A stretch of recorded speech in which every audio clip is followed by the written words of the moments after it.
बऱ्याच वेळेला सरकारने आपल्याला सांगितलं कर्ज माफ करू, 7/12 कोरा करू.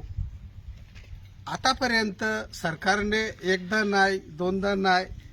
तर 3 वेळेला या सरकारने आपल्याला खोटे आश्वासनं देऊन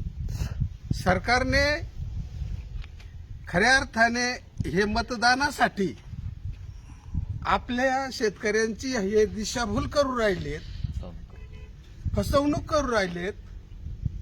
त्यासाठी आता सरकारला आपण सुद्धा कुठंतरी जागा होऊन